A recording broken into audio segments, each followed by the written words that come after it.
Hi everyone, I'm Lisa and welcome to Lisa's Stamp Studio. I want to talk to you today about using your Stampin Blends on vellum. I've got two different vellum images stamped here, both using the butterfly from the Beautiful Day stamp set. Isn't that gorgeous? Big, bold designs for you to color in. Now there's a bunch of different mediums that you can use, but I want to specifically talk about the use of the Stampin Blends with the vellum.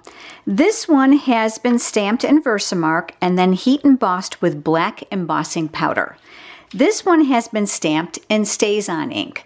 Now StazOn ink is a solvent-based ink, which means it's great for watercoloring, but it's not great for the alcohol-based markers.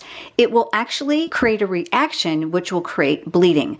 So if you're going to use StazOn ink on your vellum, you're going to want to make sure that you color from the back side. Now you might be thinking, well, will that work? Will it look different? And the answer to both of those is yes.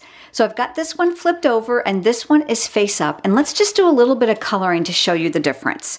I'm going to be using the bold tip or the brush of the Stampin Blends. They're labeled here right underneath the cap with a line that indicates the size of the tip.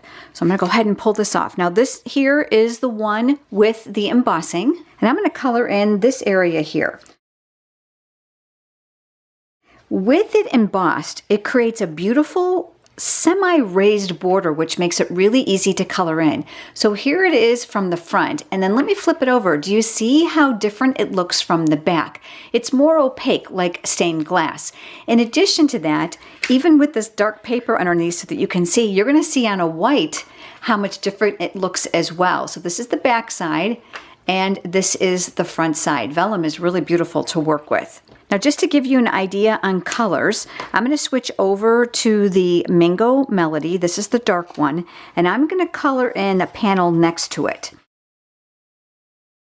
Just because a Stampin Blends marker looks very dark, don't let that deter you from trying it on vellum, because it really looks a lot lighter once it's colored in because of the opaque finish on your vellum.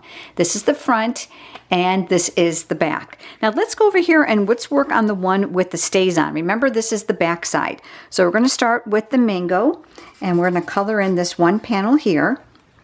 And then I'm going to come in with the dark Highland Heather, and we'll color in this panel. Because we're working from the back, we're going to need to stay within those black lines because we don't have that raised embossed surface on this one to help keep us within it.